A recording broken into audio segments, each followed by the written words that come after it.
வணக்கம் நண்பர்களே, welcome to Imayam DBT real estate Chennai.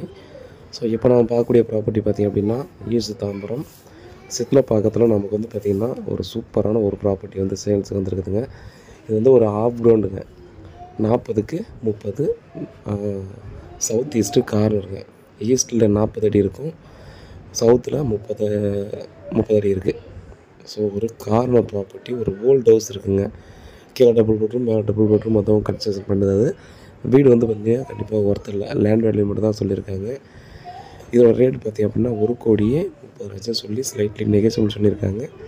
டைரெக்டாக பார்த்திங்கன்னா நம்ம ஓனர்கிட்ட உட்காந்து பேசி ரேட் வந்து நெகோசியபிள் பண்ணிக்கலாம். இது வந்து பார்த்திங்கன்னா 30 ஃபீட் ரோடுங்க. ஸோ சவுத் சைடில் 24 ஃபீட் ரோடும், ஈஸ்ட்டில் 30 ஃபீட் ரோடு இருக்கக்கூடிய ஒரு property. Full and full residential area. நம்ம இங்கேருந்து பார்க்கக்கூடிய இடம் பார்த்திங்க அப்படின்னா ரொம்ப நியர்பையில் அஸ்தினாபுரம் மெயின் ரோடு இருக்குதுங்க. ரொம்ப ப்ரைம் லொக்கேஷன். ஸோ ரொம்ப ரேர் ப்ராப்பர்ட்டிலாம் இந்த ஏரியாவிலாம் கிடைக்கிறது அவ்வளோ ரேரான ஒரு விஷயமாகிடுச்சு. அதிலும் பார்த்தோன்னா நம்ம வந்து கார்னர் வந்துருக்கு. அதுலேயும் இன்னொரு ஸ்பெஷலாக வந்து நமக்கு ஈஸ்ட்டு மேட்ச் ஆகிருக்கு. ஸோ நம்ம நார்மலாகவே ஈஸ்ட்டு நார்த் இந்த 2 ஃபேஸிங் தான் கிடைக்கிறது ரொம்ப ரேராக இருக்கும். பட் வந்து நான் ஈஸ்ட் ஃபேஸிங் வர்ற மாதிரி கார்னர் ப்ராப்பர்ட்டி வந்துருக்குது. CMDA approved property. டைரெக்டாக பார்த்திங்க அப்படின்னா நாங்கள் வந்து கன்ஸ்ட்ரக்ட் பண்ணிட்டு வீட்டை டெமாலிஷ் பண்ணிட்டு உங்களுக்கு தேவைக்கு ஏற்ற மாதிரி கன்ஸ்ட்ரக்ஷன் பண்ணிக்கலாம்.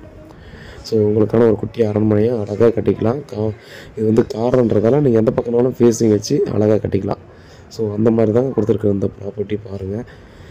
வீட்டில் மகாலட்சுமியோட வாங்க, ப்ராப்பர்ட்டியை பாருங்கள், பிடிச்சிருந்தால் அடுத்த கட்டமாக ப்ராசஸ் பண்ணலாம். கிளியரான டாக்குமெண்ட்டு. டைரெக்டாக வந்து ஓனர்கிட்ட உட்கார வைக்கலாம், நீங்கள் பேசி நெகோசியபிள் பண்ணிக்கலாம். ஸோ வேறு ஏதாவது டவுட் இருந்தால் வாட்ஸ்அப் பண்ணலாம், கால் பண்ணுங்கள். பிறகு காத்துட்ருக்கேன். உண்மையாகவும் நேர்மையாகவும் நன்றி.